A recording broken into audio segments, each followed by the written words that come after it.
is the most self-reliant animal made since the world began. Who can be the most defiant animal known to the world of man?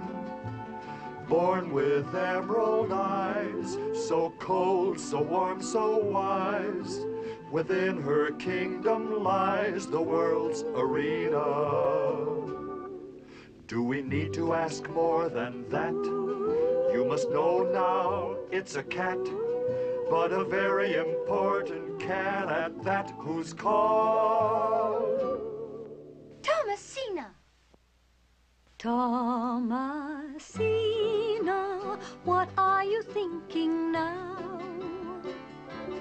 Thomasina, what makes you so highbrow? For I do think it very odd, if you are an Egyptian god, that the wee little mouse runs in and out his house each time you blink or nod. Thomasina, though you may love to roam, Thomasina, don't go too far from home. There are beasties in the garden who would never accept your pardon if you left the jungle yard in which we play. Thomasina, don't ever run away.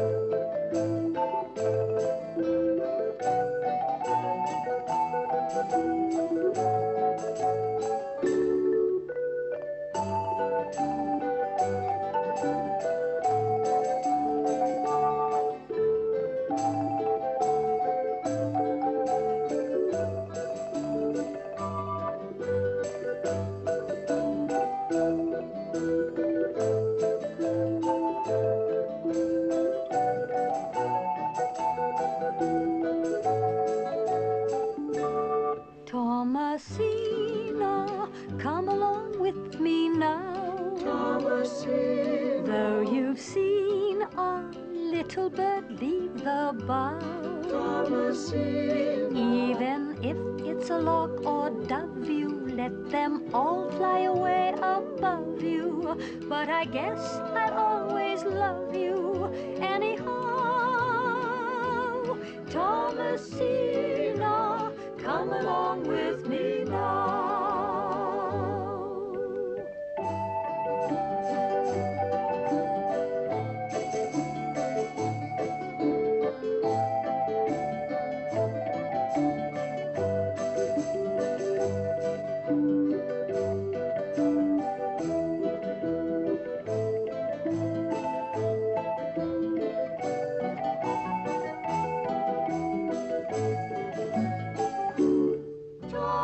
Thomasina, I love you anyhow. Thomasina. Yes, I am Thomasina. This story's all about me. I'm a self-made cat. And here's the house I live in, with the McGoohan family, whom I'd adopted when they first came here. They started off by calling me Thomas, but when they, well, got to know me better, they changed that to Thomasina. Humans are funny that way. That the McGoohans are a happy family is entirely due to me. I made them what they are today, although I had to be murdered first. Here's the scene of the crime. Inveraray in Scotland in 1912.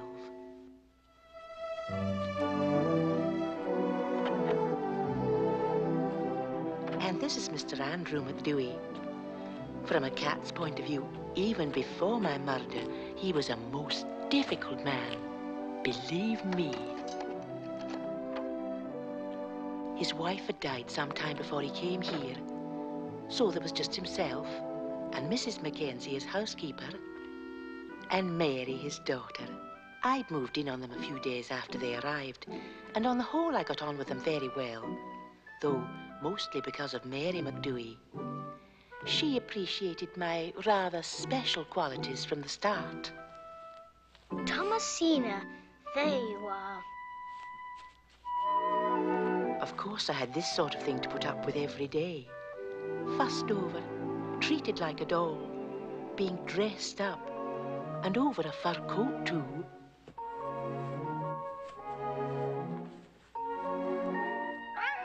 Everything that happened to me from here on was due, in a way, to a blind man and his dog. Here they are now, Thomas and Bruce. Good morning, Thomas. Good morning, Mary. Say good morning to Thomas and Bruce, Thomasina. Good morning, Thomasina. She's not in a very talkative mood today. I have the same trouble with Bruce here. He can be very reserved at times. Isn't that right, laddie? But what would we do without them, you and me? Where are you going? Oh, just to get some tobacco from the pipe. Mind how you go, Thomas. Oh, Bruce is my eyes, lassie. Come on, say goodbye to Thomasina. Be good now, Mary. Thomasina, it's rude not to answer when you're spoken to.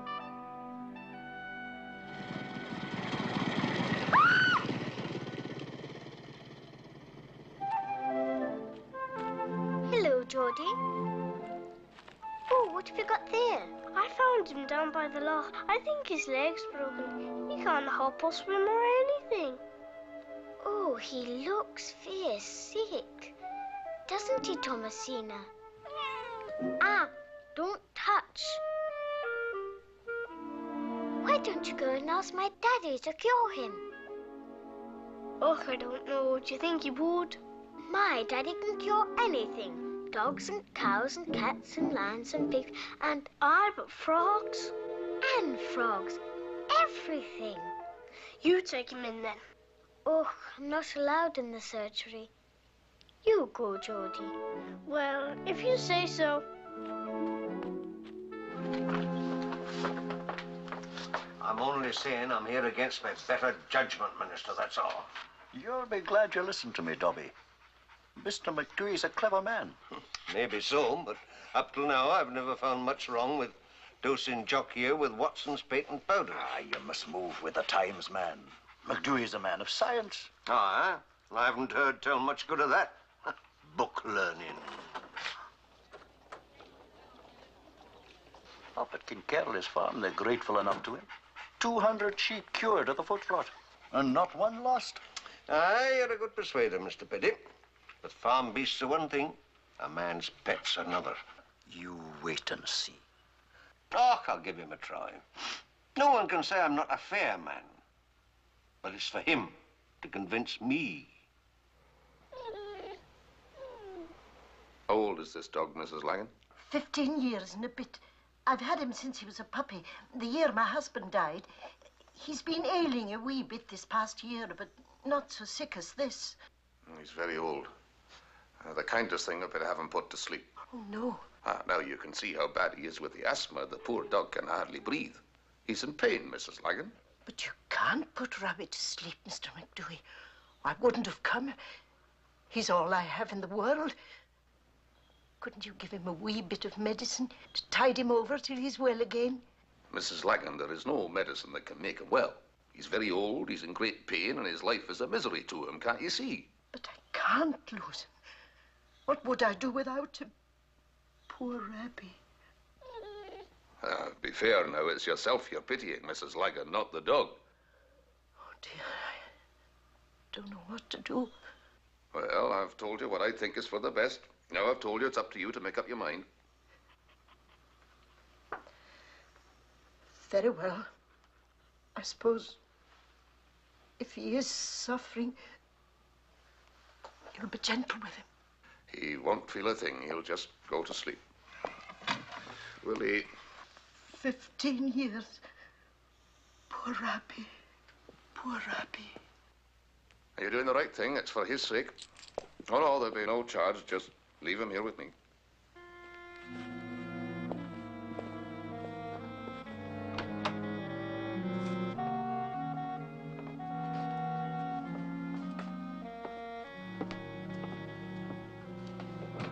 You're leaving Rabbit to be cured then, Annie?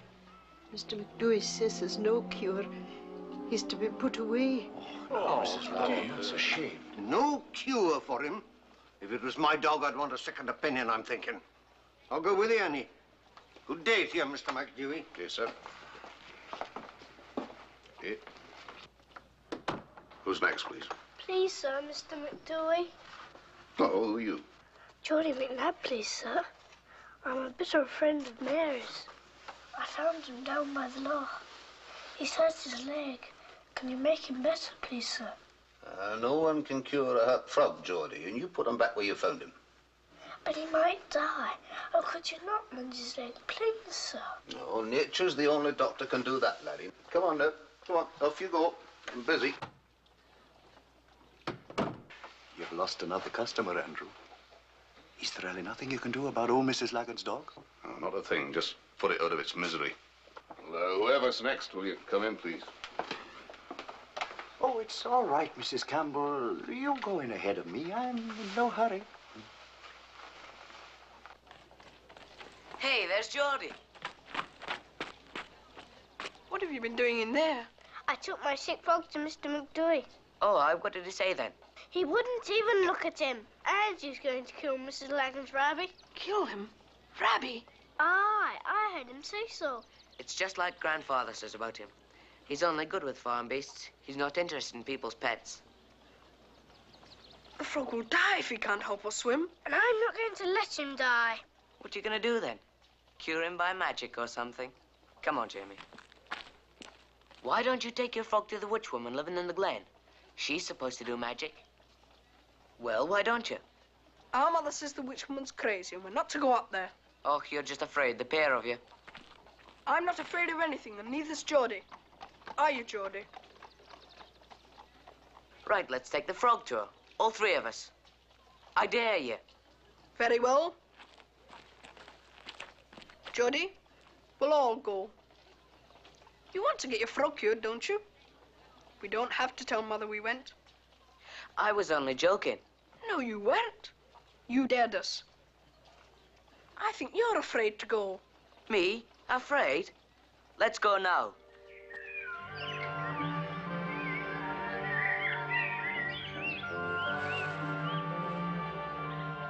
Come on, keep up with us.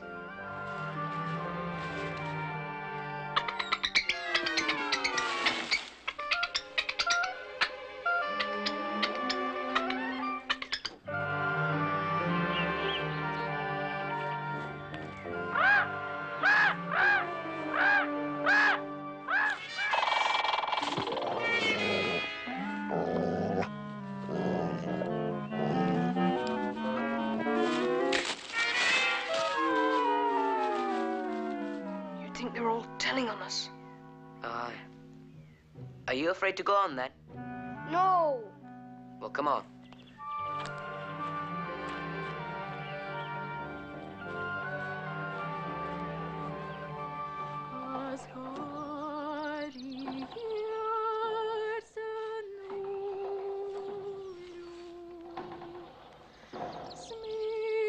Shh, listen. It's the witch singing bang your drum. She is crazy. I want to go home. When you've got this far, what about your frog? Put your box under the tree there and ring the bell. Go on, Judy. We'll wait for you here. No, Go no. on, Judy, go on.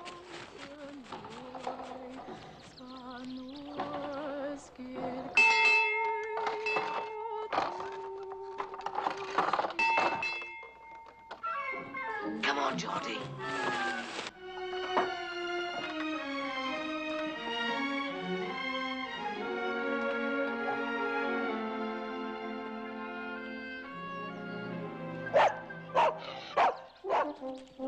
Go away, go away, go away, go away. Larry, come back here.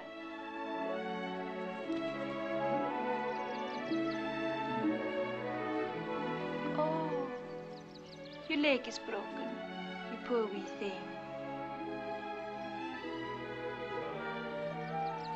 Has somebody brought you up here to be cured by the mad witch in the glen? Eye of newt and hair of dog, give me the power to cure the frog. Listen. Magic. Off to my cauldron. Where's my broom?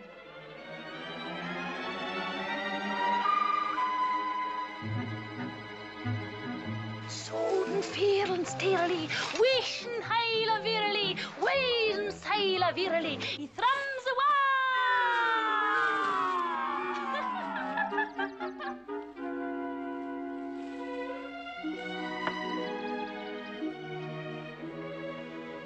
Ah, you poor wee thing.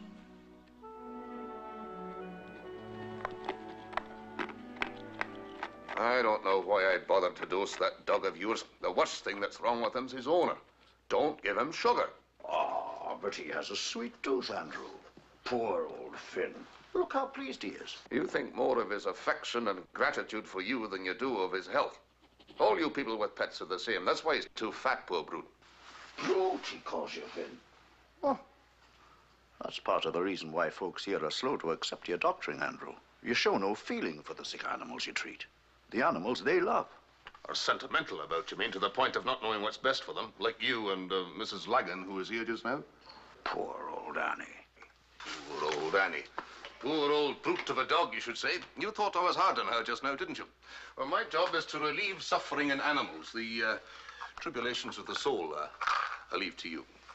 She'll get over it, Angus. Aye. But when someone you love dies, something of yourself dies too. You think you have to tell me that? Oh, I'm sorry, Andrew. Forgive me. That dog of hers was all old Annie Lagan had left to love. At least you're not alone. No. Look at her now.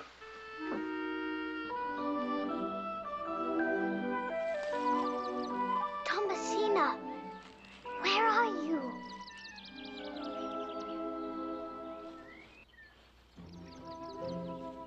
Thomasina, be careful. It's the jungle. It's a million miles thick. It's full of lions, tigers.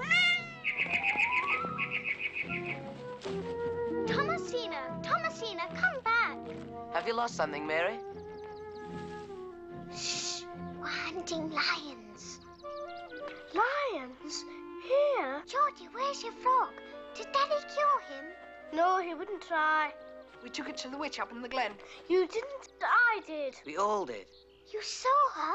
Is she a real witch? Aye. We saw her chant magic over the frog and take it into her house. Did you speak to her? Oh, no, she's queer in the head. She's got a big drum in the house and she bangs on it and sings awful weird. Aye, and there's all kinds of animals there. Did she fly on a broomstick? Well, not exactly fly. But she had one, though. Weren't you afraid? Well, I wouldn't recommend just anybody going up there. You were afraid. You made Johnny take the frog to the tree. That was you. I wasn't afraid. You must be awful brave. I am. A bit.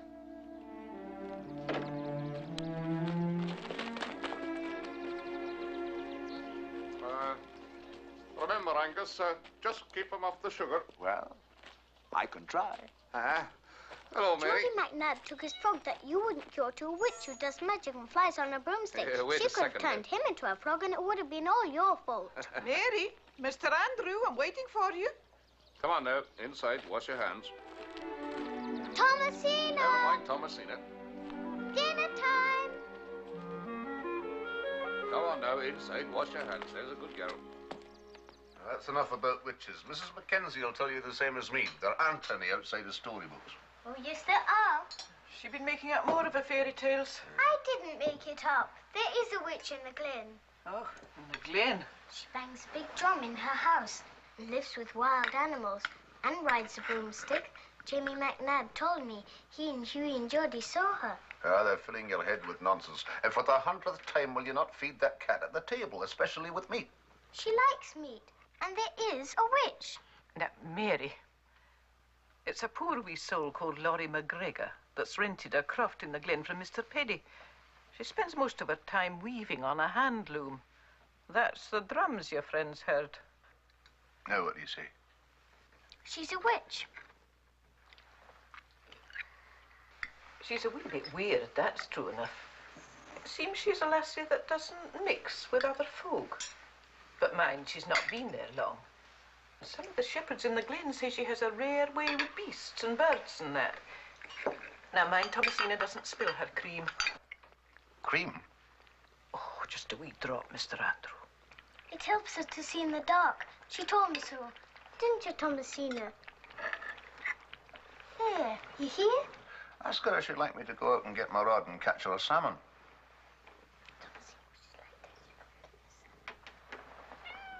She says no. She'd rather go to the stall on market day and choose her own fish. Right.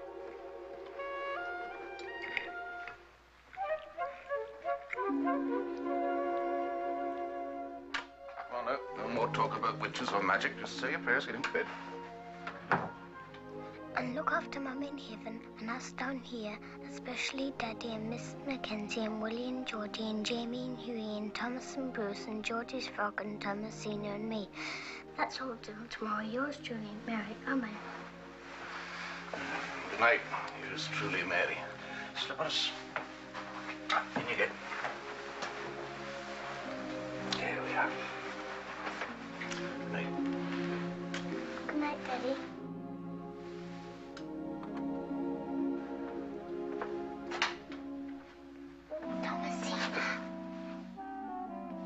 Told you about that before, my Bonnie. You mustn't keep that cat on the bed at night.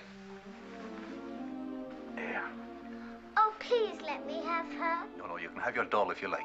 I don't want my doll, please. No, she must go out and you must go to sleep. Now, go on, lie down. There's a good girl. Good night. Good night. Good night, Thomasina. You know. Yes, I knew. And McDooey didn't. This being put out for the night was just nonsense. I could get in again any time I wanted to. Mary and I had it all worked out. It was as easy as that. Thomasina. Thomasina, come on up. But not tonight. I'd remembered it was Wednesday, the night before market day. They set up the stalls at dawn, so Wednesday's always my night out. And just when I was beginning to feel like breakfast, the market was getting ready to provide it.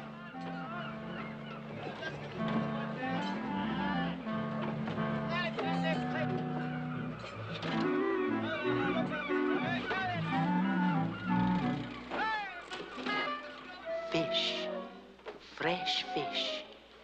And the best sauce for it, the danger of helping myself.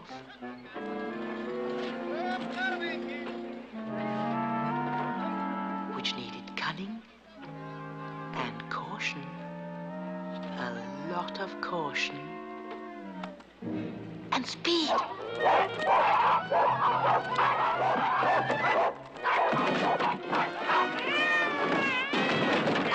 Get out of the way! Get out! Mary? Mary, come and have your breakfast. What's the child doing? Mary! I can't find Thomasina. I've looked everywhere. Well, she can't be far away. Come on now, sit down. But she didn't come home last night. For what we are about to receive, may the Lord make us truly thankful. Amen. I'm not hungry. Daddy, she must be lost. Of course not. No, cats don't get lost once they've decided to move in on people. She's just had a night out and hasn't come back yet, that's all. She's been out all night before, but she's always come back. She climbs up the tree and gets in my window. What? She always has. It's our secret. Aye, certainly is. Well, I'm off to the surgery now. Be a good girl, eat your breakfast. Don't worry about the pussy, child. But she's lost. Thomasina's too clever to get lost. You do like her, don't you? Aye, of course. Would you do anything for her? If I asked you to? Promise? Well, let me go and look for her now, please. You promised. You're even craftier than Thomasina, you wee monkey.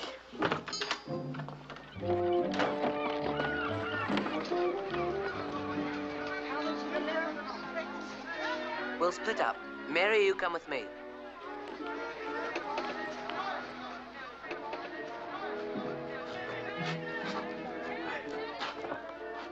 Hey, what are you looking for, son? A lost cat. Have you seen one? Not at my stall. Are we good? Go on, I'm busy. She's a big ginger Mrs. cat. McFarlane, what would you like? Nice cabbage. Have you seen the lost cat? Befalla. Queer ha brún, an achta misha cat.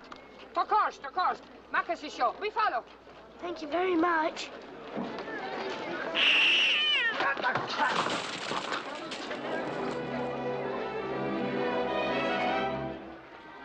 Oh, it's not Thomasina. But never mind, we'll find her. Huey, Mary! I found her. She's here, Mary. Oh, Thomasina, give it to me. I don't think anything's broken, but she's terribly stiff. Oh, poor Thomasina. I couldn't help it, Constable. He walked right in front of me. It looks like Bruce. Bruce? My Bruce? What's all this about? Oh, Mr. McDewey, you're just here in time. It's Thomas's Bruce. Where is he? Steady now, Thomas, steady. He's fair crushed, sir. I couldn't help it, Mr. McDewey. Better get him back to the surgery, quick. Bruce is my eyes, Mr. McDewey. Can you save him? I'll do what I can. Stay with him, Angus. He's in good hands now, Thomas. Now, come on, you come with me. This is going to take a long time. I hope his heart will stand it. Are you ready?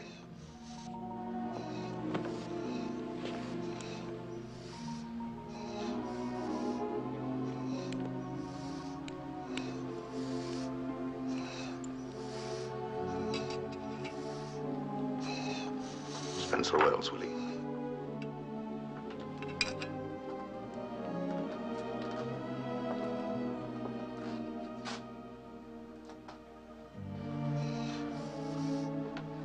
What is he, Willie? He's doing fine.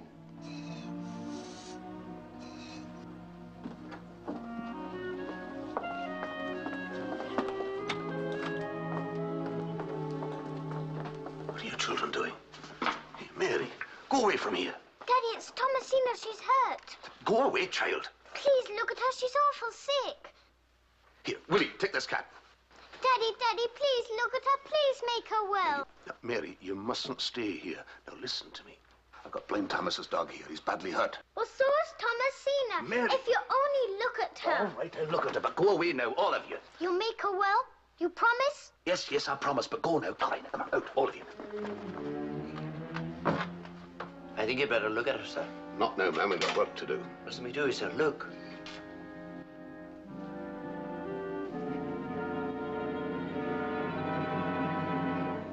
Quick, get her out of here. And the cloth she's lying on. That cat has tetanus. Get her out of here. Deal with her, disinfect your hands, and hurry back. But, sir, Mr. McDewey, you promised the child. The cat is beyond help. Will you do as I tell you? Hurry up, man. We've the dog to see. I will, sir. I will.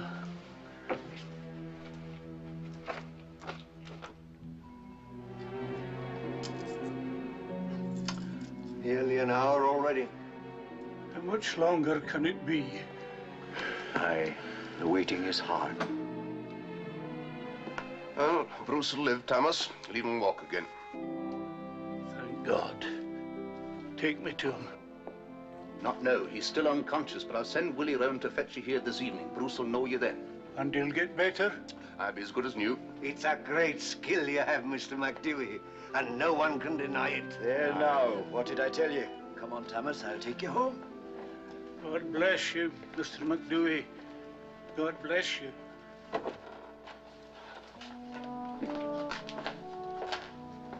His pulse rate's fine. I'll stay with him till he wakes. You'll do.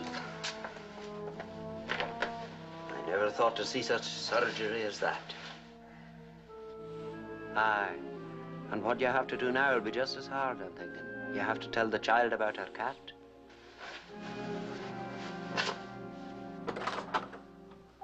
The shoeblack tries his bread to earn, and would an honest penny turn. When mud upon our boots leaves stains, his ready help good payment gains. The beef-eater we see today. Daddy, Thomasina, is she better? She's out of pain, Mary. What was wrong with her? Let me go to her. She is better, isn't she? Mary, listen. Listen to me just a minute. You see, there are some things that you have to learn to face, even if at first they seem a bit unfair. Where is she? Thomasina's wound was poisoned, and she might have made other people's pets ill, even die. But you did save her. I couldn't, Mary. I couldn't. See, there are some things your daddy can do and some things that he can't. What did you do to her? I had her put to sleep. There was nothing else I could do. Now, try to understand, Mary. No, no. You said you'd make her better. You promised. You promised. Mary, I'll never speak to you again. Mary, please. You promised, and he's killed Thomasina. She's dead. I'll go up to him. Aye. And take everything she was wearing when she found the cat. Everything, do you hear? And burn what you can't boil. I didn't realize she was going to take it so hard. Could you not have saved the cat? It was wounded, infected with tetanus. I did what was right. I can get her another cat, can't I? Well, can't I? Buy her anything she wants. Why did she take it so hard? For a clever man, you've an awful lot to learn.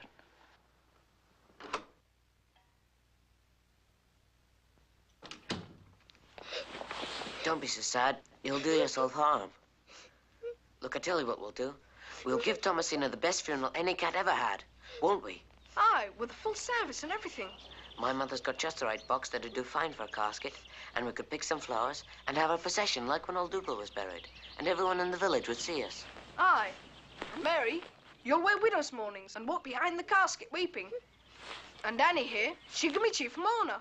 I can cry awful loud, Mary. Not now. Will I wear a hat and a black coat?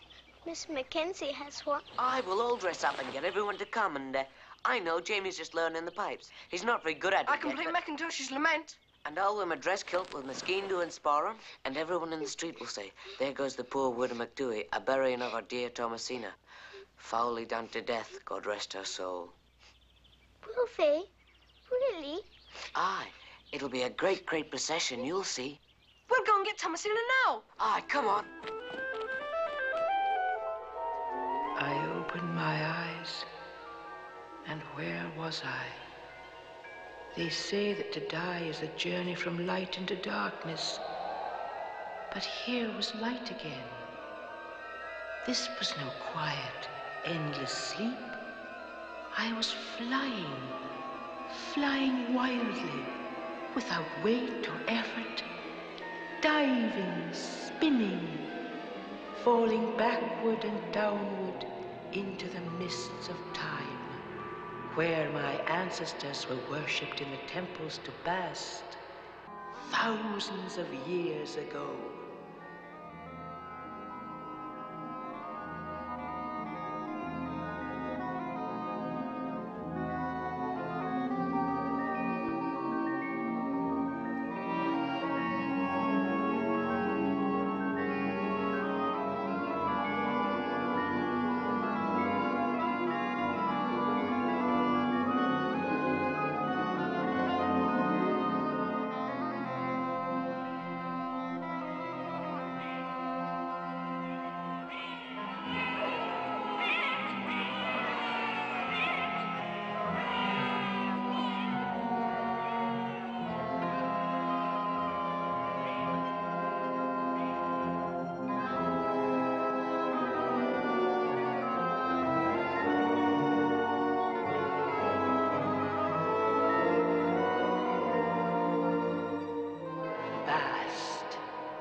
The goddess with the golden eyes, staring and staring, drawing me upward and upward, and upward and upward.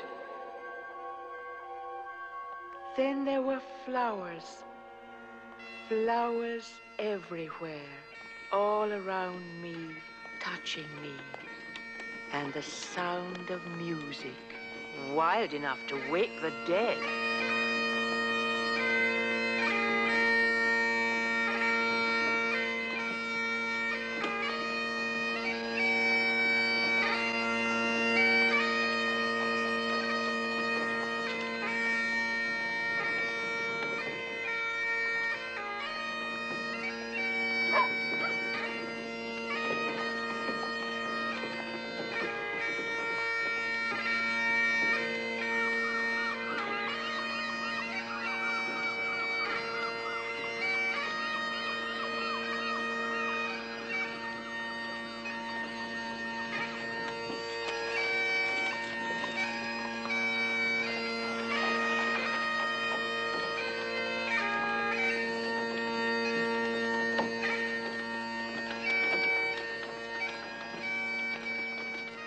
Lord's sakes, what are the children are burying today? Mary McDooey's cat, Thomasina. My grandson Hughie told me their father couldn't be bothered to cure its sickness. His own daughter's pet. Ah, well, maybe he was busy at the time. You know what way?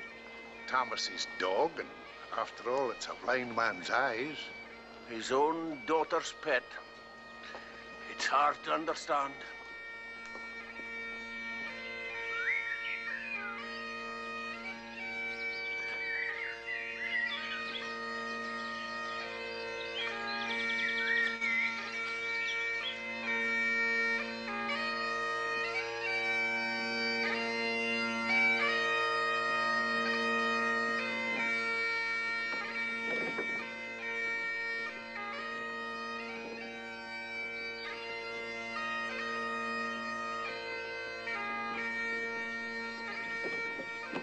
Right, this is far enough. Put it here. Now get some stones and build a cairn for the grave. Now get the coffin off and put it down just there, you two. Come on, hurry.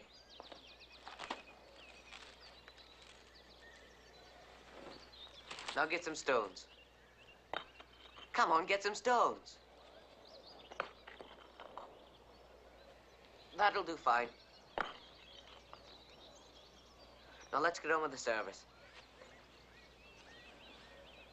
I'm going to take the service. It was my idea. No, you're not. I'm the oldest and I've come prepared. Brethren, friends, and fellow mourners. Oh, go on then. We have come here today to bury Thomasina and to praise her.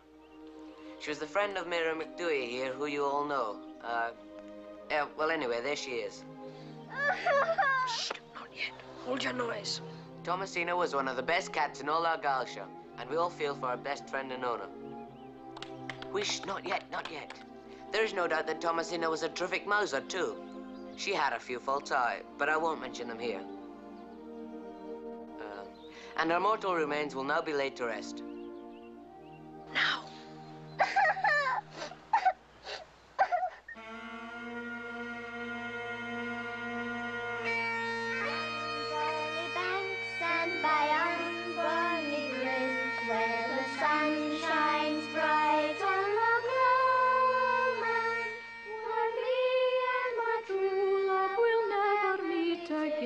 On the bonny, bonny banks of Loch Lomond, you'll take the high road and I'll take the It's Mad Laurie. And I'll be in Scotland. It's the witch. She's coming for us. Run for it. Quickly, the witch, run for it. The witch, the witch.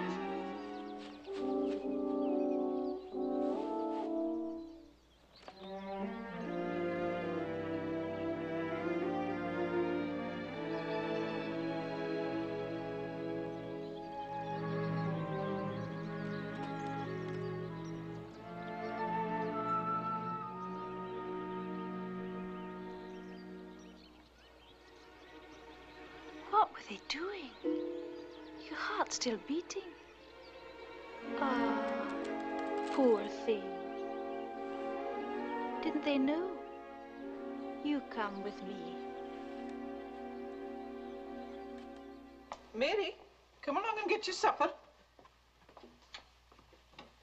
Oh, Mary. What have you been doing all afternoon? Mary, your father's speaking to you. Mrs. Mackenzie, I've seen the witch that lives up in the glen. What? We all ran away from her. Hughie and Geordie and Jamie and Jock and Annie. Oh, what's this nonsense now? And what were you doing in the glen? And she is a witch. I've seen her. So there. Mary, the kittens that Mr. Peddy's cat Amanda had are now ready to leave their mother. Would you like to come and choose one for yourself? Mary? Would you like to come to Mr. Peddy's with me tomorrow and choose a kitten? Jamie McNabb can play Macintosh's Lament on the pipes with only 9 mistakes. Answer me, Mary. Answer your father, child. But he's not very good at Loch Lomond. This is ridiculous if this is her way of sulking just because... Don't you want your supper? No, I do not. Now who's sulking? And you can tell Miss McDooey that if she does want a kitten, she'll have to come and ask me. Everybody was real scared when they saw the witch, except me. I wasn't. I just looked at her and said, I'm not afraid of you. Give me strength. Oh, you and your stories. Eat your supper. Now you've made your father angry. No, I haven't. My father's dead. By yon bonny banks and by yon bonny braes, where the moon bright on Loch Lomond.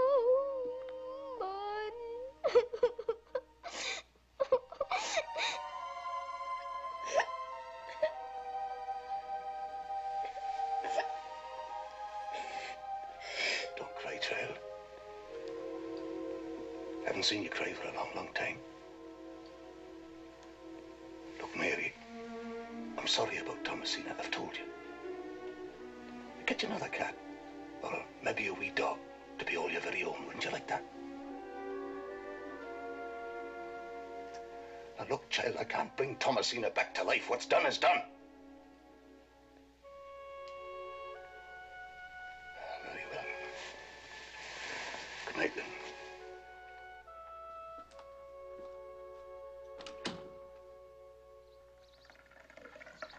Oh, Grandad, don't keep on about it so. That cat's funeral was nothing but a children's game. Not to some of us. I'm telling you. I've said it before and I'm saying it now.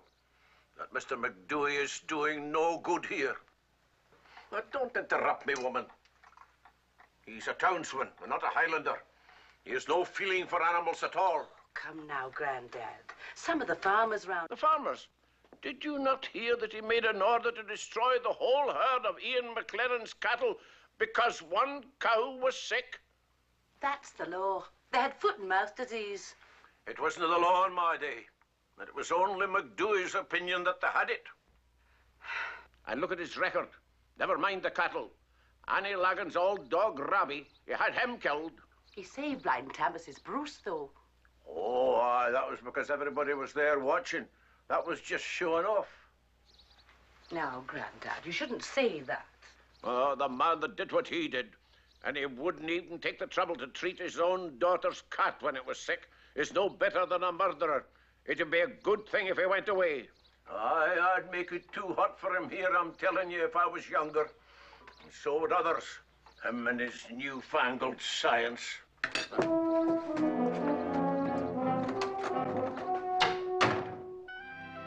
Mary! Mary McDooey! Are you coming out to play? Mary! She won't be coming out today. She's in mourning. And anyway, we've got work to do. What work? Forming an anti-McDooey society to drive him out of Inveraray. Oh, listen to him. My grandpa said he's no better than a murderer. Your grandpa. And he told me Mr. McDooey had 2 whole herds of cows slaughtered just because he thought one beast was sick. People are saying he ought to go, and I think we ought to join them. And what does Blind Thomas say about it? Oh, he's only one. Now, here's what we'll do. Me and you, Geordie. Morning, Miss McLeod. Morning. You're not thinking of taking your cat to Mr. McDooey now, are you? Why not? Oh, he won't bother with it. He doesn't care for anybody's pets. What? He'll just say it can't be cured and then kill it. Oh, get away with you. It's true. He even did it to his own daughter's cat. And Mrs. Legham's dog, he killed them. I did hear about Rabby, but he was awful old. That cat of yours is younger than Mary's, Thomasina. You take him in there and he'll just get his bottle of chloroform and... Just a minute, Harry, listen. We were just telling Mrs. McLeod, Mr. Wallace, about Mr. McDooey. You'd be well advised not to take your dog in there. I'm thinking of rebuilding my pigsties. You know, I've had 2 outbreaks of swine fever, up to now. Have you spoken to this new vet here, McDooey? Not yet. Is he any good? One of Mr. McLennan's cows had foot and mouth disease, and Mr. McDooey had 2 whole herds killed. That young Annie of mine took my best black shawl from my closet yesterday and tore it into ribbons in some game. Aye, I saw them playing at funerals, burying young Mary McDooey's cat. Mr. McDooey killed it. Killed it? Aye, the same as he did Mrs. Legham's dog. He kills things. He saved Thomas's Bruce, laddie.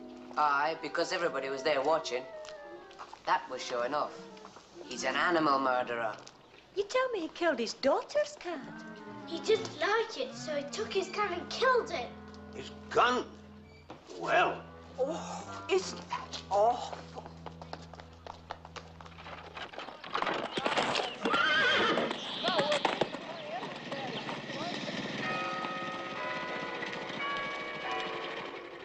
Well now, Andrew. Glad I saw you. I wanted to word with you about Mary. I did what you said, asked her to come round and choose one of your kittens, but you'd have none of it, nor me either. It's like speaking with a blank wall. To a child of her age, feeling is stronger than reason. You know that, Andrew. And grief is usually forgotten quickly, too, but the death of this cat, it's like an obsession with her. Well, she's something of a lonely child. Forgive me. She's no mother and she needs someone to love. She has me. I'd do anything for her. No child's ever been loved so much. Unselfishly? What do you mean? Tell me the truth, Andrew. Were you maybe a wee bit jealous of that cat of hers? The truth now. The animal had to be destroyed. It would have died anyway. You can take my word for that. Angus, would you do me a favor? Do you think you could have a talk with her? You might be able to reason with her. Well, I can try. I wish you would. She's at home now.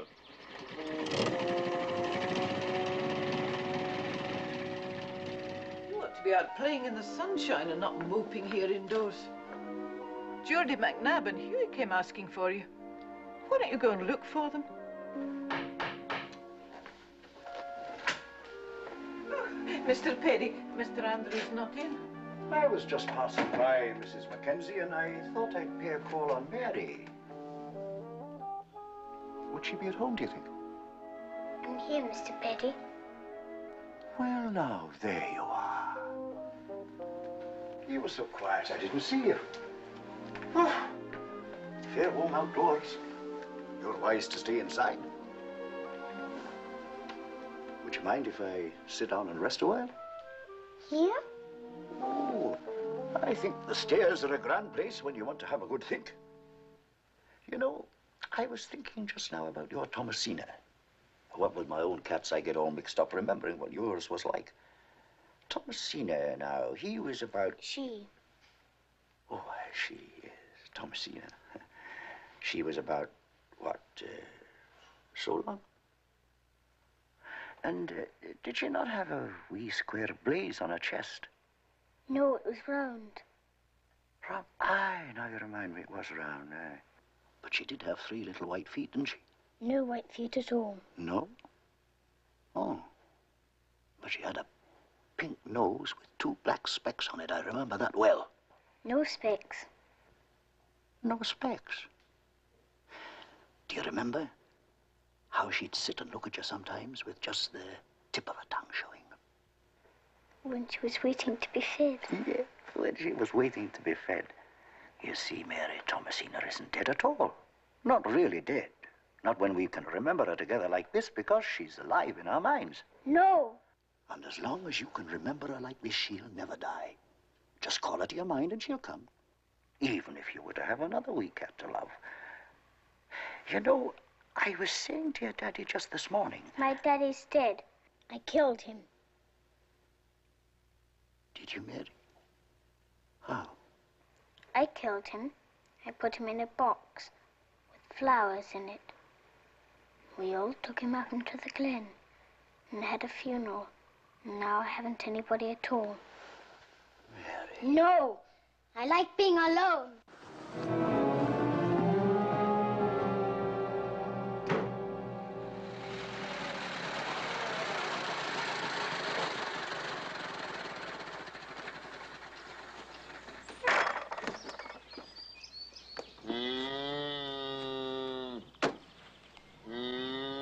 Good day to you, Bernie.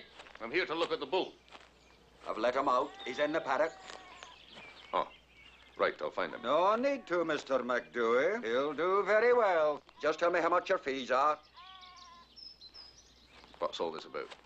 I'll be no more needing a veterinary. If there's anything wrong with my beasts, I'll take them to the woman in the glen. She's a rare way with them and charges nothing, I'm told. Is that where you're taking the cow? Aye, my man is. What's wrong with her?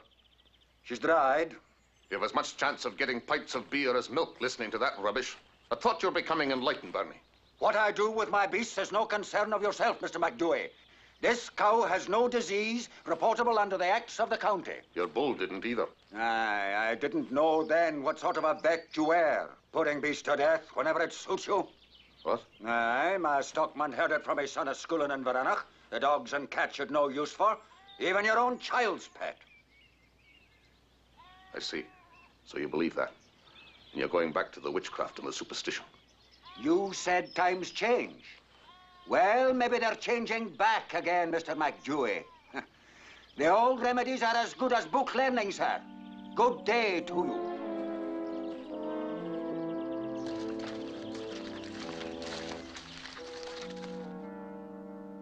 Apart from Mary, I've another headache now. The whole village seems to be boycotting me and spreading tales about what a heartless monster I am. Oh, a few children. It's having its effect. In a few days, the people have forgotten that the blind man's dog is alive because of me, but they remember the few creatures that I had to have destroyed. Be patient with them, Andrew. Patient? Well, tell me something. What do you know about a half-witted woman named...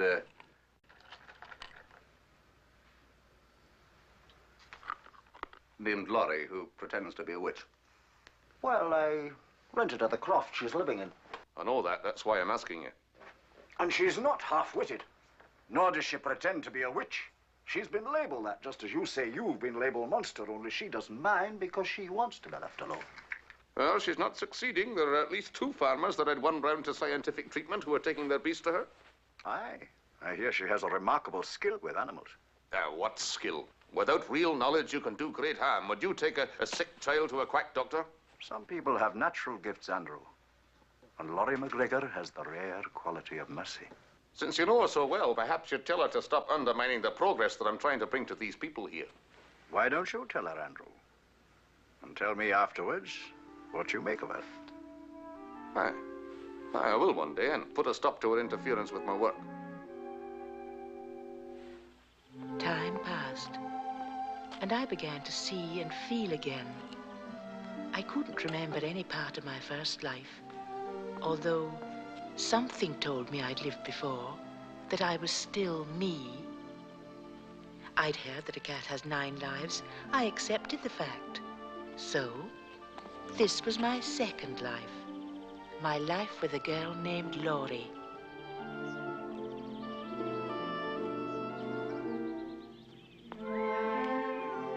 She was gentle and kind.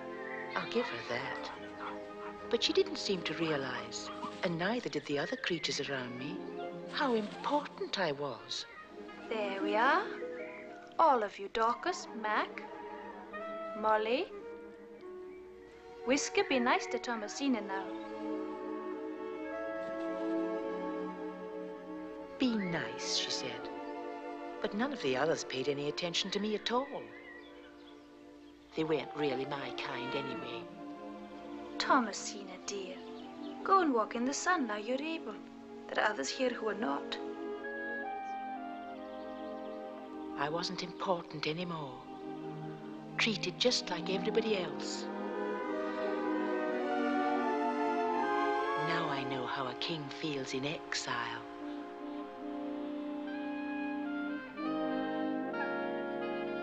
Huey, Jamie, quick! What is it? Come and see, quick! A badger. He's been in the trap a long time, and he's badly hurt. What'll we do with him? If we try and take the trap off, he'll only bite. We could wrap him up in a sack, trap and all, and take him to the village. To the vet. To Mr. McDouey?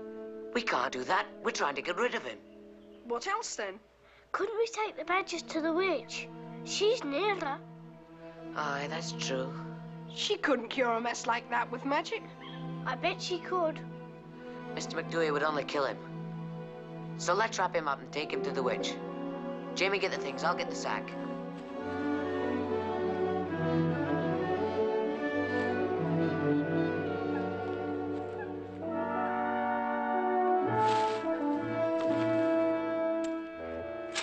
Careful now.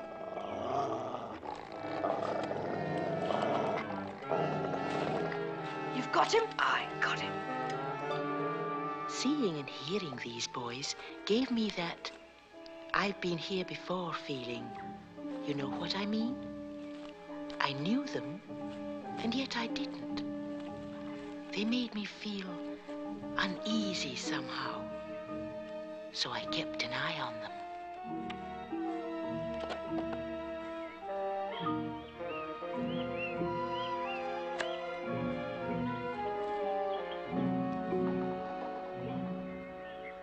Well, who's going to take him to her then? You. You're the eldest. You're always telling us. Aye, but it was Geordie's idea. He's too big for Geordie to carry. But if you're afraid... I'm not afraid of anything. Go on, then. Put him by the tree and ring that bell.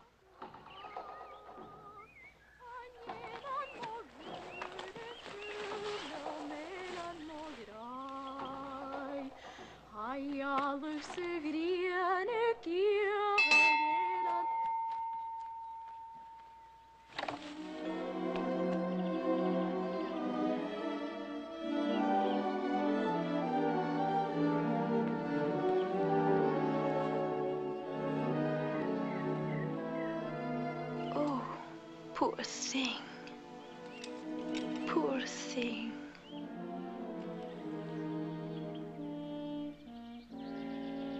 Oh, God, please, God, help me. Wait!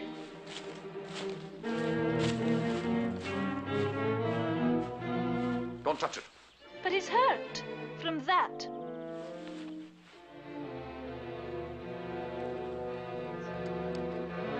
Cussed gin traps. Look what it's done to Mind yourself.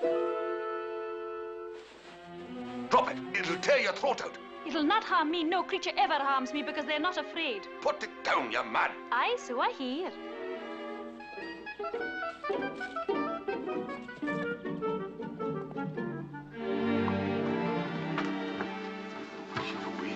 Let me go, let me go. I'm sorry, but a wounded badger could half kill you. No creature ever harmed me. Don't touch him. Leave him to me. To you? Why, who are you? My name's McDouey. I'm the veterinary from Inveraray. You are? Now I see. What do you mean? You have the skill that I haven't. The skill that I prayed for when I found the badger. Don't you see, you're meant to help him. And you must.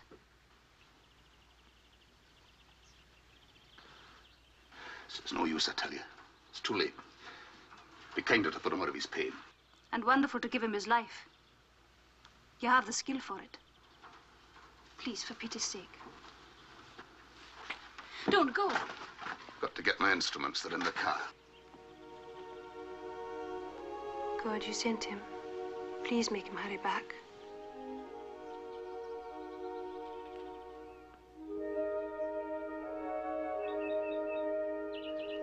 Well, that's it. I'll have to see how it takes. Still, hardy creatures with great vitality. He has a chance. Bless you, and thank you for giving it the chance. Now, you have to stay quiet until the wound's healed. Have you got a place where you can keep him? Yes. All right.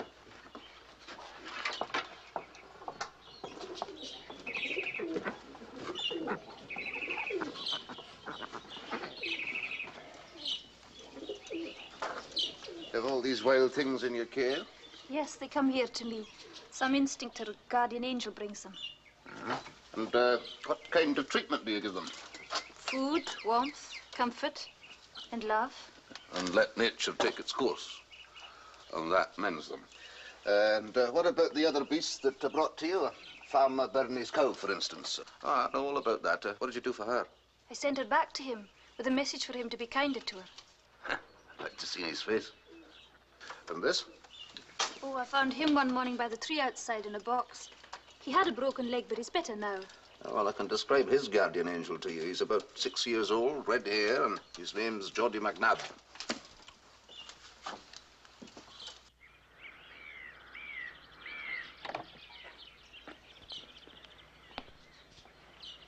Well, keep your eye on the badger, Miss McGregor, and see that he doesn't tear off the dressing. Aye, I'll watch him. You know, in Inveraray, they call you witch. And if you can get all these creatures here to live together in peace, perhaps there's some truth in it. The truth is that they have security because they've no fear. Animals are not like people. They only fight and kill when they're hungry or afraid. Not for gain or to prove how strong they are. You don't have to be a witch to understand that. What made you come here, Mr. McDougall? Well, I thought that, it's no matter now. I must go. I've work to do. Wait, I must pay you for the work you've done. There's no need. Will you take this then from me? I made it here. Then I'm glad to have it. Thank you.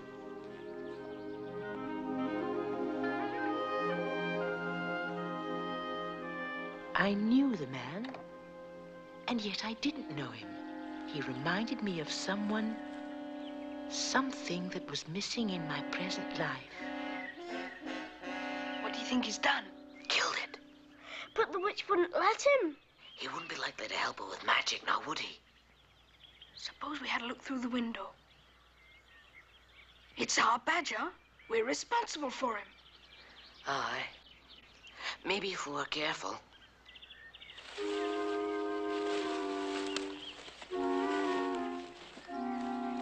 Come on, Geordie. If she catches us, you can say you came to see how your frog was getting on. You want to know, don't you? Come on, then.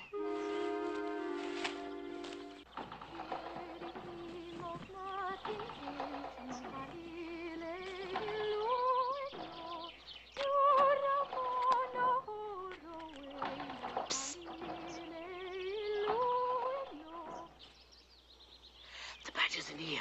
I think he's dead. I told you Mr. McDougall would kill him. Here, Geordie, you the smallest, climb up and have a look.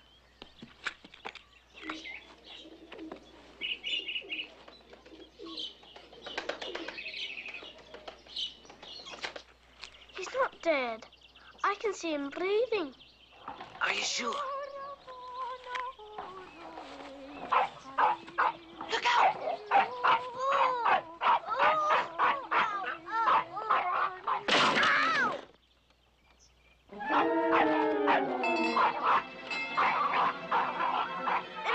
Let me go! Oh, it's all right. What's the matter? What are you afraid of? Let me go! You're the one who brought the frog to me. He's better now his leg is mended. Do you want him back? Then come and see him. He's not very strong at hopping yet, but he can swim all right.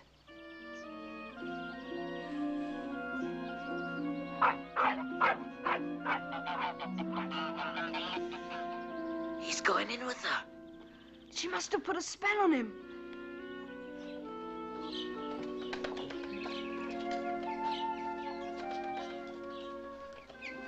Here's your wee frog. Look. Oh, he's better. Did Did you do it with magic? With a powerful magic, Geordie. You know my name. Cool. Was it you who brought the wounded badger, too? Is he going to be all right, please? Did you do magic with him? No, that was Mr. McDooey. What he did was magic. Mr. McDooey, does he do magic?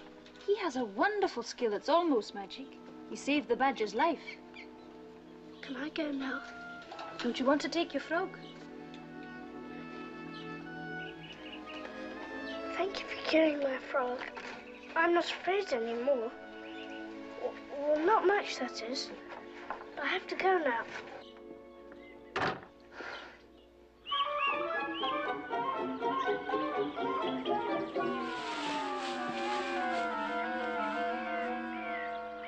Are you all right? Yes, look, she cured the frog. But what about the badger? She cured him too. She put a spell on Mr. McDooey and made him help her. She's an awful good witch.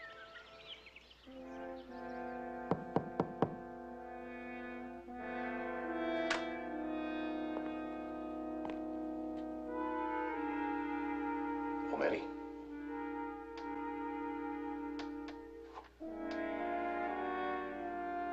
Do you know what I did today?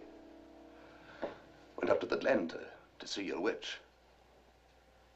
You know, she's not a witch at all. She isn't even what Mrs. Mac calls something weird. She's a bit like yourself. Wants to be left alone.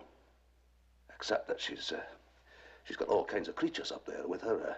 Squirrels and rabbits, stray dogs, cats, wild birds, and a badger. If I go up there again, would you like to come with me and see him? Look, Mary, I brought you a present. Look. Something of your very own.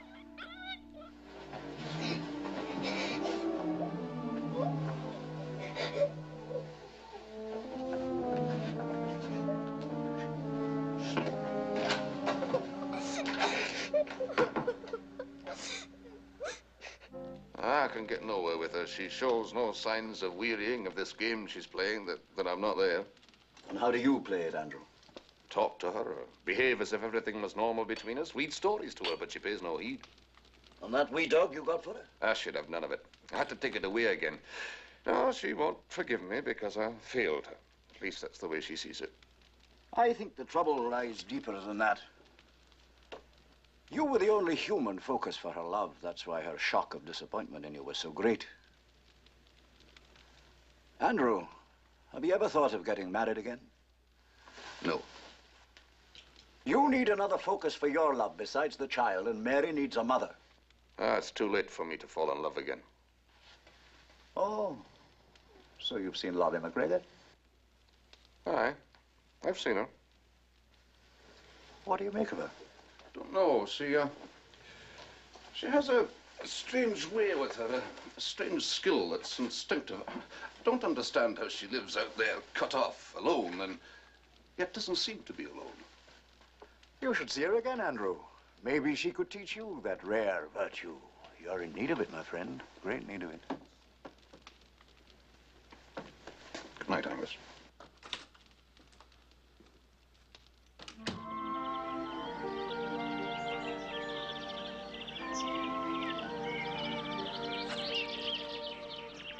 Miss McGregor. So he came to see Laurie, but putting a stop to what she was doing soon went out of his mind, and he kept on coming to see her.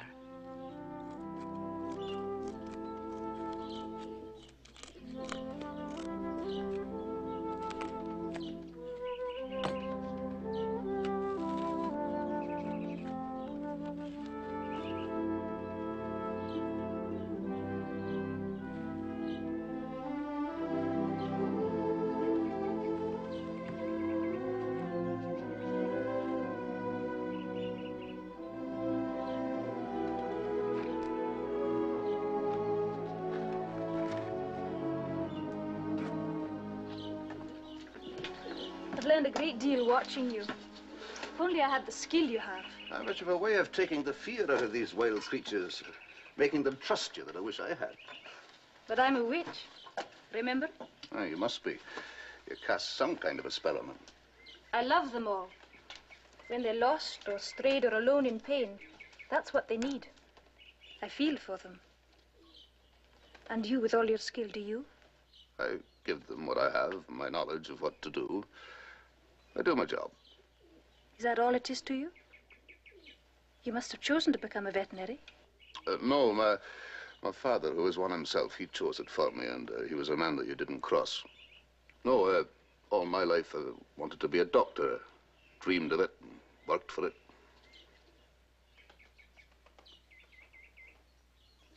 Must have put a spell on me to make me tell you that. Except for my wife, I've never told another soul. Only she knew. You?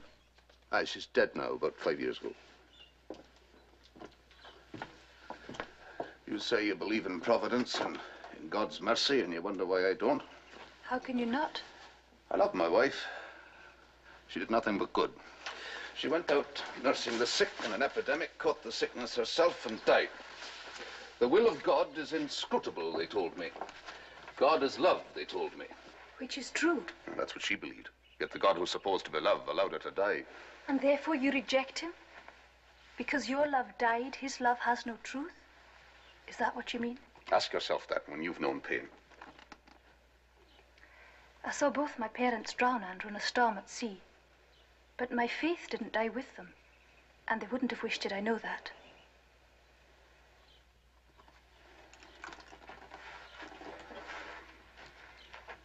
I'm sorry. Forgive me. Forgive? I'm glad you told me of yourself. And I told you. Aye. I'm glad too. I must go now. The man's coming back gave me that feeling once again of there having been some other time, some other place. And one night it came to a head. It was as if something was pulling me, drawing me on, and on, and on. I knew the way somehow, although I didn't know why or where I was going.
To call me. She's in bad shock. Good chance of pneumonia. I see signs of it now. done all I can for the moment. I'll be around first thing in the morning. Thank you, sir. Say, what should I do? Keep taking her temperature every hour or so. It's just over 100 now. If it gets any higher, let me know at once. I won't leave her. Show the doctor out, Mrs. Smythe. And you better get out of those wet things, you know. You'll catch cold. I heard the shouting. Saw the doctor arrive. Glad you came, Angus. I'm worried sick. If she should catch pneumonia. Aye, that's a great battle for a wee bairn to fight alone. Pray for her, Andrew. Pray for God's help and mercy. Pray? Yes, pray. Because if ever there was a man in need of mercy, it is you. You know I'm not the one for praying, for going down on my knees. Well, pray on your feet, man. It's what's in your heart and mind that matters, not whether you kneel or not. Though that would be good for your soul. It's this stubborn pride of yours that has made you live inside yourself so long. I've forgotten how to pray. I can't do it. I can't feel the need for it. Humble yourself, Andrew. Humble yourself. If you love the child, pray for her.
Thomasina, where have you been?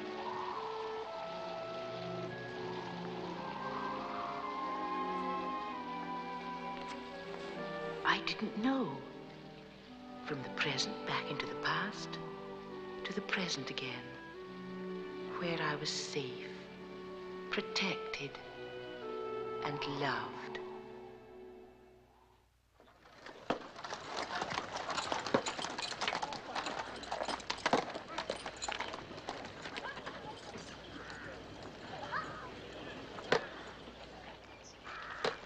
Where are you boys going? Further up the glen, Granny. Well, you're not to. They say in the village there's a witch up here. She'll put the evil eye on you.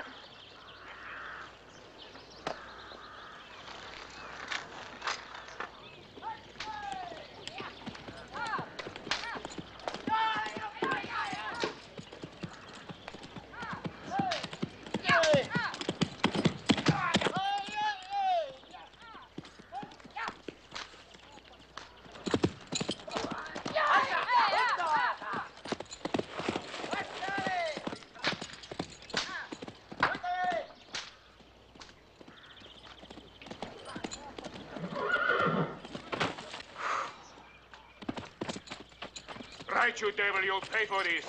Come on. What's he gonna do to the horse? Let's go and see. Aye. Darvas, put the bear to his paces and wake him up.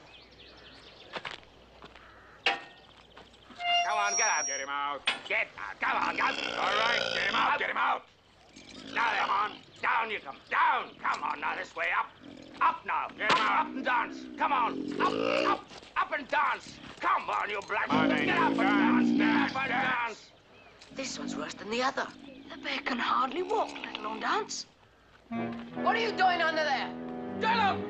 Come on, boys, get him! Hold it! Get in there! Get in there! Run for it! All right, let him go. Come back here, you. Get back to work. Mr. McGoohan, sir. There's some gypsies in the glen and you've got to do something about it. Aye, they're beating horses and there's half-starved goats up there and a poor bear with a sore foot. True, Mr. Now, McGoohan. wait a minute. Wait a minute. One at a time. Now. We were up there watching them, and they're beating their animals. Oh, they're awful people, sir. You've got to arrest them, Mr. McCorry. I've already told them to leave the district and move on. I gave them until tomorrow while they rest their horses. Rest them? You should see what they're doing. You bring me a complaint from the proper person and I'll act on it. I don't take orders from a lot of children. What proper person? The county officer concerned with cruelty to beasts, Mr. McDooey. Mr. McDooey?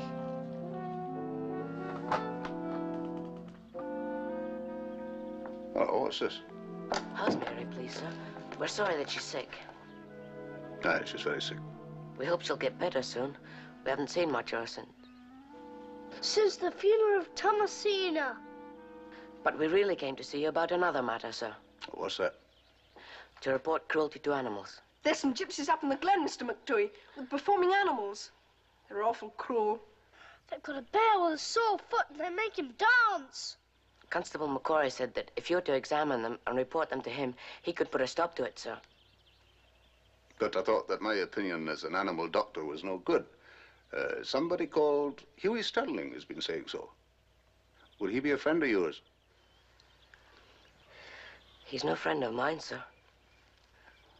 Hughie Sterling's a bit of a fool, sir. Everybody knows that. So would you do something about the circus animals? Aye, I will when I can. Well, run along now, all of you. He won't do anything? He wasn't even listening. Yes, he was. He said he'd go when he can. He doesn't care about those animals. Well, we can't do any more, can we? Yes, we can. We've got to. Hey, Geordie. We could tell the witch about it, Laurie. The witch? Aye, why not? You say you're not afraid of her. You could tell her. Me? She'd maybe put a spell on those gypsies. Turn that big one into a horse or a bear. And learn for himself what it's like to be badly treated. I bet she'd do it. Go and tell her, Geordie. Go on, I dare you.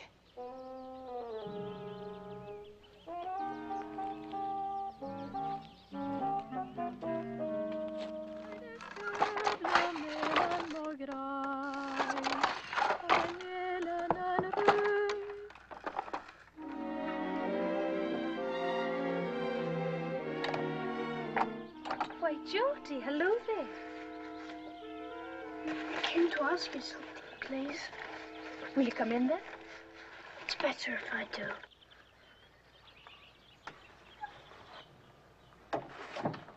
I brought you a present if you'd like it. It's because you cured my frog. Oh, Geordie, you didn't have to do that. How is your frog? Oh, he's fine. This is my present. I made it myself. What a beautiful pipe rack. Thank you, Geordie. It's just what I need. I thought you might. We were wondering if you'd do something else with magic. Another frog? Oh, no. There's a gypsy circus down in the glen with all kinds of animals and a bear, and the people are awful cruel to them, beating them and that, and they're half starved. Have you told the police? Aye, and Mr. McDooey, but they won't do anything about it. Mr. McDooey won't? No, we asked him and he said so. We thought maybe you could put some magic on the gypsies to stop them. Would you please? The bear's got an awful sore foot. I'll go and see what I can do anyway, I promise you that. I knew you would. Oh, thank you. I have to go now.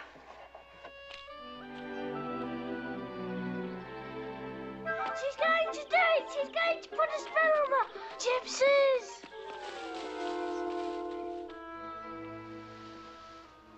You cannot stay in here all day and night torturing yourself, man.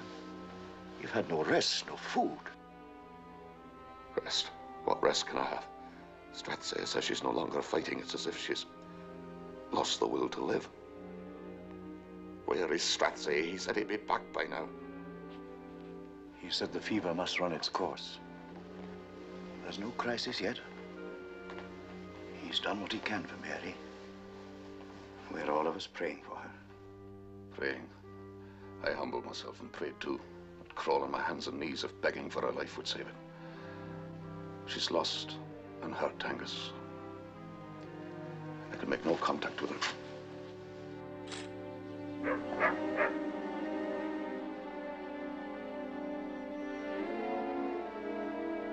I wonder, perhaps someone who has the gift for hurt and lost creatures could unlock the child's mind. You mean Laurie McGregor? I do. Then ask her. Bring her here. She's unlocked your mind enough to make you realize you're not sufficient to yourself. Stay here with the child, Angus.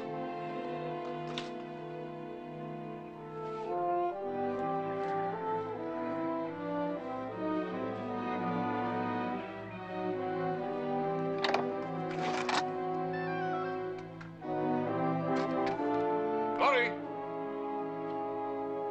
Laurie! So one night the man came again.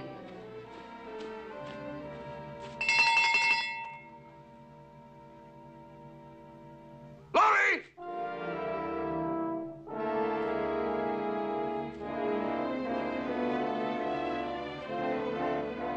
But this time he looked helpless and lost and frightened.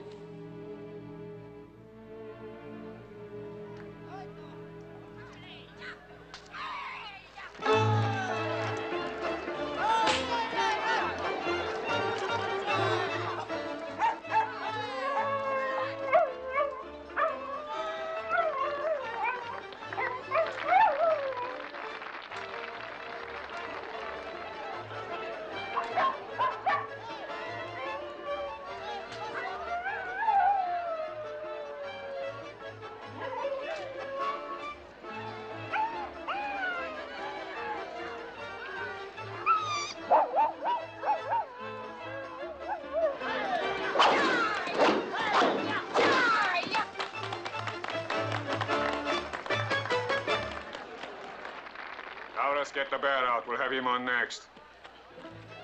Wait a minute.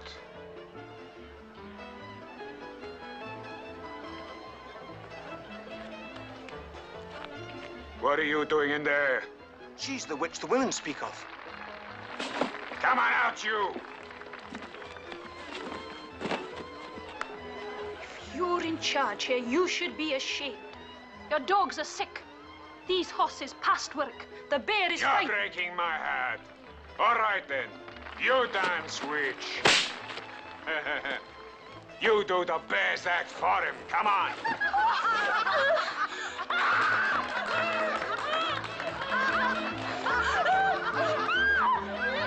Let me go! Let me go! Andrew! You dance for the bear. Look at him. Look at Mr. McDougall. Who's in charge here? I am King Targu. What right have you to knock about my people? What exactly were you doing? Driving out the witch. Who set the evil eye upon it? Evil eye? I've heard about the evil that you do with these wretched beasts here. What do you want here? I've the power to close down your show for cruelty to animals. That's what I'm going to do. Ah, you'll pay for this. Get him and the witch!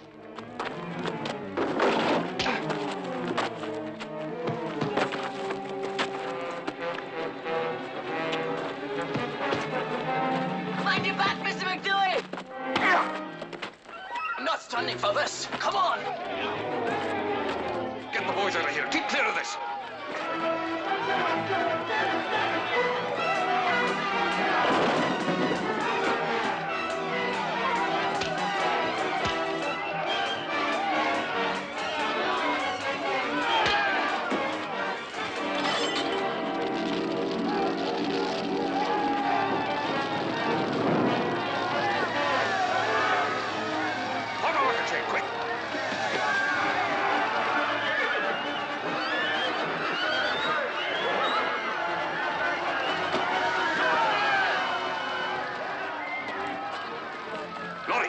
Children out of here, quick! Yeah, McQuarrie, take that man in charge for cruelty to animals. Here, give a hand here!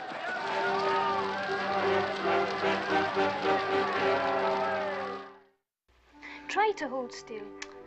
The bleeding has stopped, but it's an awful deep cut you have there. Laurie, will you listen to me? I told you now not till I finished dressing this wound. You should have gone down to Inveraray with the others to a doctor and not come up here. Stop! Listen to me. I am listening, Andrew. I'm a wee bit scared not to when you're so fierce. I was afraid of you down there in the fighting, and afraid for you. I came up here looking for you. Just like the other strays and the lost that come to you. Why? My daughter's sick with pneumonia. I need your help. I want you to come to her with me. To your house? Please come. Why me? You have a kind of a magic for the hurt and the sick. And I've hurt the child so much that her sickness is the worse for it. You have? How? She had a pet she loved more than anything. I had to have it destroyed. I didn't realize how much it meant to the child. But in doing what I did, I betrayed her trust in me. I killed something in her. Laurie, you prayed yourself once, didn't you? And you said that my coming here could be the answer to the prayer. Aye, it was. Well, I prayed too. And your coming with me now could be the answer to that. For me. For Mary. Will you come, please?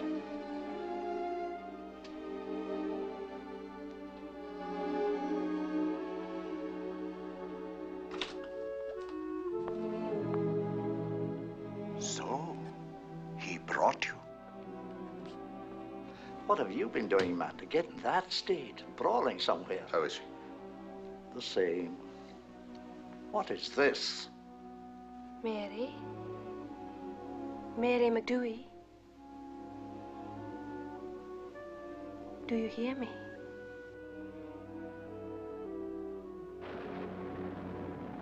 Andrew, may I take her? Do what you will. What does this woman think she's doing? Let her be.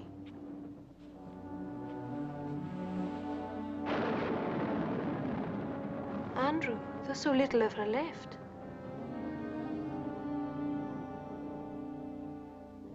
When the man took Laurie away and they left me alone, I was frightened. I had to be with somebody.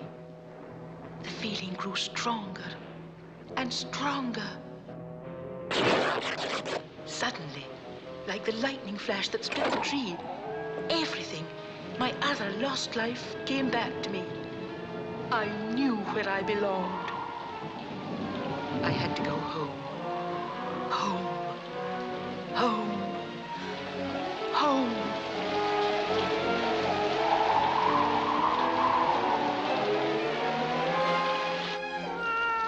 Thomasina!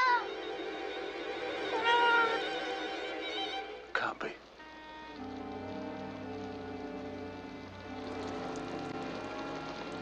It's my Thomasina. Yours?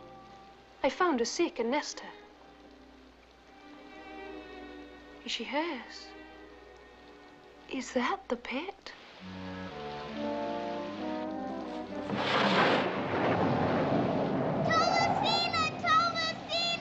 Laurie, call her. Make her come in. No, you must. She must come to you. Thomasina. Don't you see that if Thomasina is the love your child has lost, only you can give it back to her? Call her. Make her come.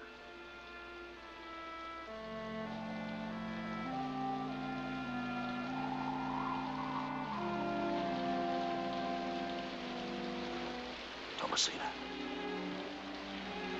Come to me. For the love of God, come to me. I knew him now. McDooey, my murderer. And he needed me. Without me, he was lost. So this was my chance. The moment of truth for both of us. Thomasina. Come to me.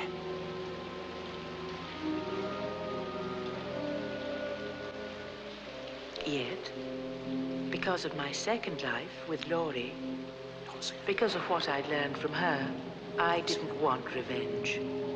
I wanted to come home.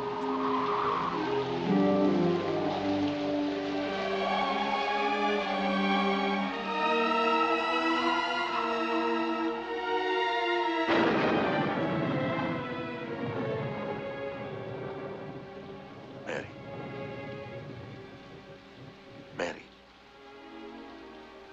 Thomasina to you. She's come back to life again. No, it's not a ghost. Not a dream. It's Thomasina. She's come back. It's Thomasina. She's alive again. Aye. She's alive again. And you're alive again, too. I'm alive again, too.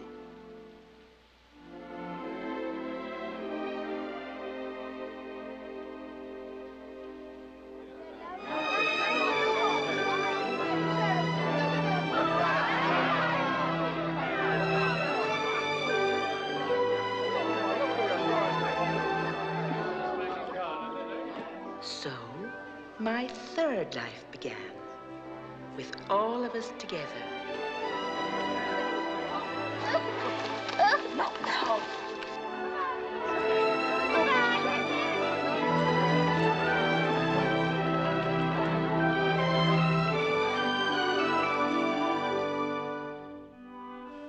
And, to coin a phrase, we all lived happily ever after.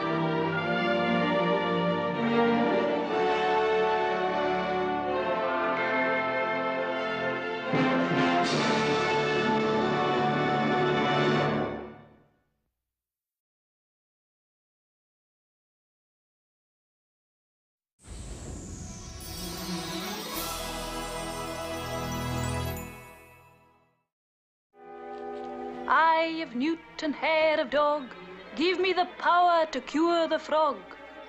Listen. Magic. Off to my cauldron. Where's my broom?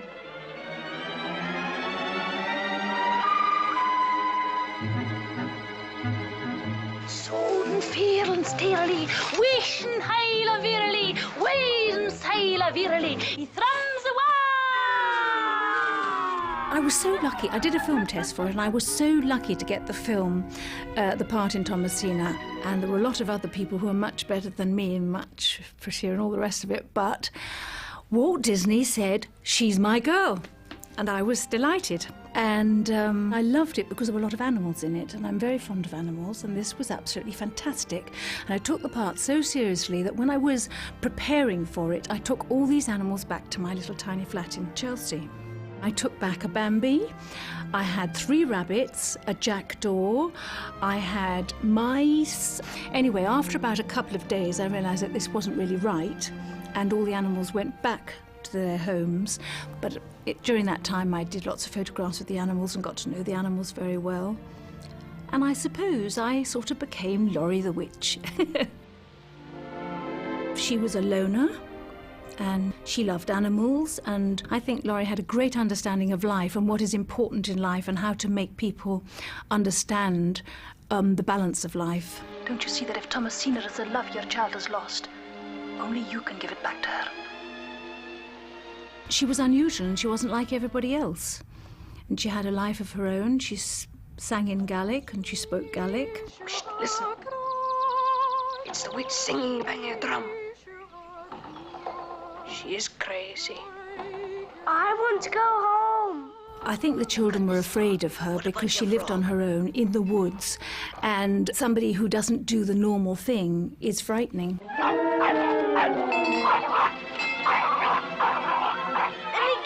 me go! Oh, it's all right. What's the matter? But I remember the children, all the children were very, very sweet, and I loved working with them. Very adorable, absolutely adorable, and so gifted.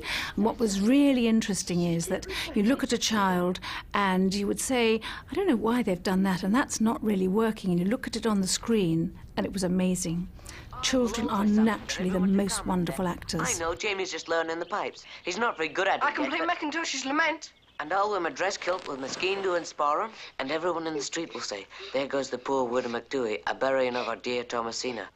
Foully done to death, God rest her soul. Will they? Really? Aye, it'll be a great, great procession, you'll see. We'll go and get Thomasina now. Aye, come on.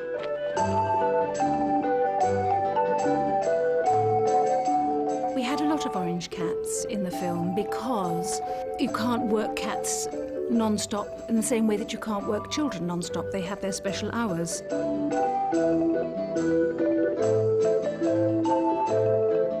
So there were a lot of orange cats, and you will notice in the film that sometimes they look a little different, and then sometimes the cat had to get wet. Well, you wouldn't want the same cat to keep getting wet. We had special cats that did floating down for the dream sequence.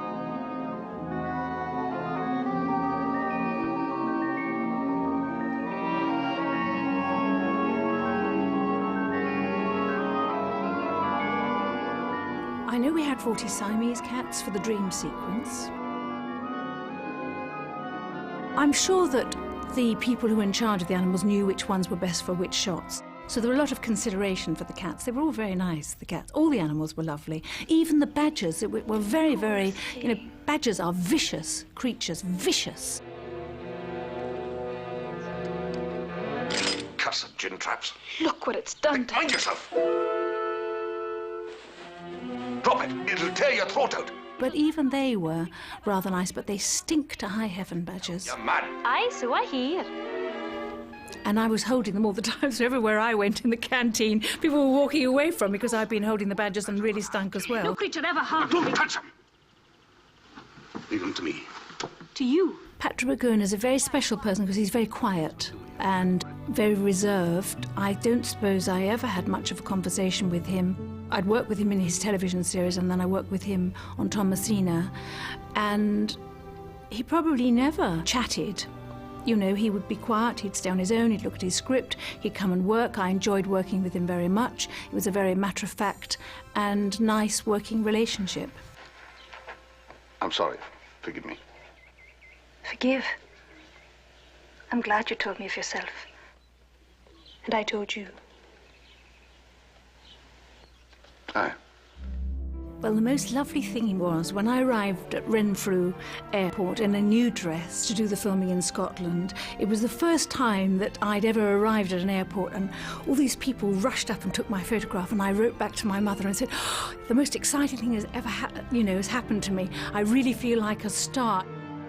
When you're suddenly being treated like a star, it's the most amazing thing if you're not used to it. You know, going to a beautiful hotel and flowers in the room and people collecting you in cars, just being spoilt rotten. And I know I was very lucky to be working for Walt Disney because in those days, I mean, he used to oversee everything.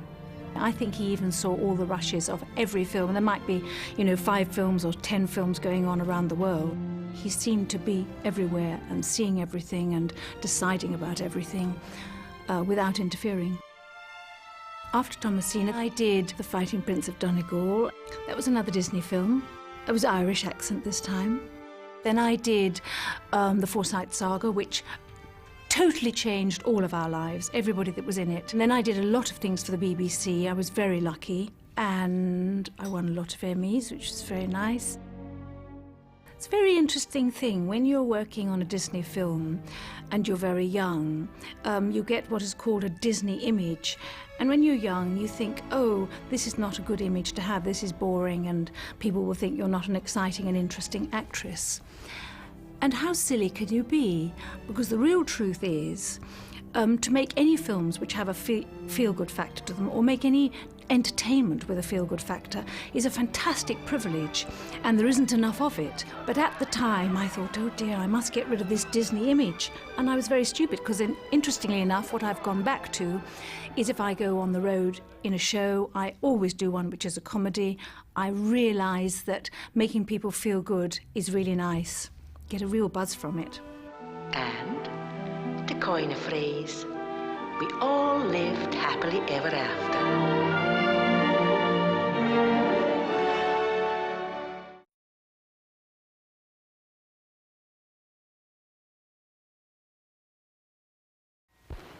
Hey, Frankie, how are you, huh? Ooh, you like that, don't you? Hey, little fella, what are you so sad about, huh? On this program, we're going to tell you a story about a cat. A very exceptional cat. The heroine of this book, Thomasina, by my friend Paul Gallico, who's a great cat man, as you may know. Now, for me, I'm a dog man. Oh, I like cats, don't get me wrong. I've had cats of my own. I like all animals. But I must be honest with you, I've always had a special feeling for dogs. But cats are pretty special too, you know. Now, if this one could talk, he'd probably say, can you jump 10 times your own height? And if you humans, in proportion to your size, were as fast as I am, you'd be able to run how many miles? 100 miles an hour. And do you wash 20 times a day? And can you lick the back of your neck? You know, the cats had quite a place in history, too. Thousands of years ago in Egypt, they were worshipped as gods. It was because the government in 17th century England had so many cats destroyed that the Great Plague of London was such a terrific disaster. There weren't enough cats left to keep down the rats which spread the disease. And you small fry, do you know that your brain is the nearest thing biologically to the human brain? And your face muscles are almost exactly like humans? You cats are the only animals that can frown or smile the way we do. The great difference between the pet dog and the cat is that the dog gives its owner everything of itself, but the cat will give you just so much and no more. They probably feel superior because they're the only domestic animals who can fend entirely for themselves. Perhaps that's why our country here has a law that there's no such thing as legal ownership of a cat. They're so darned independent, they won't be owned.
Who is the most self-reliant animal made since the world began? Do we need to ask more than that? You must know now it's a cat, but a very important cat at that, who's called Thomasina! Thomasina, come along with me now. From the best-selling novel by Paul Gallico, Walt Disney brings to the screen The 3 Lives of Thomasina, the story of a remarkable and wondrous cat who offers 3 of her 9 lives to these people. To Mary, Thomasina offers the warmth of a much-needed love. And Thomasina offers new friends. Where's my broom? She is crazy. I want to go home. Wearily, he thrums away.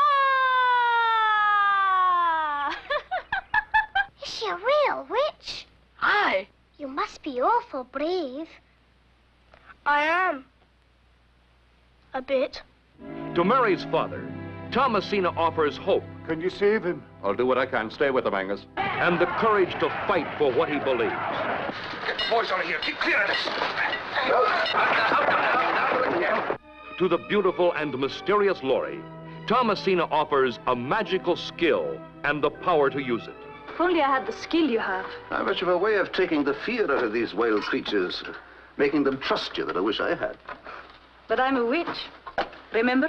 Ah, you must be.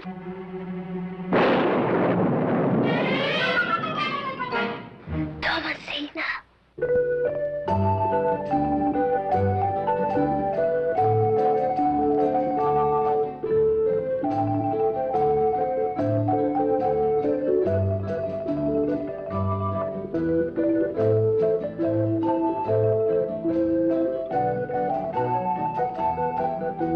And who is this remarkable and wondrous cat?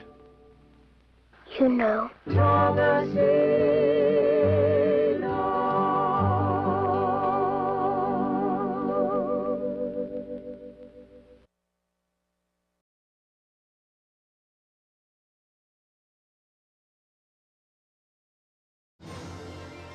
The best in family entertainment.